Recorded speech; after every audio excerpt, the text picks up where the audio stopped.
Ang buhay ko. Ano ba yan? Ang buhay ko nga. Ama niyan. Halos lahat ay nagtatanong tungkol sa aming bayan.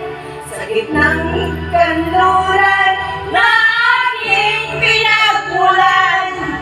Sila ay nalilito, ba't daw ako nagkaganito? Kung ano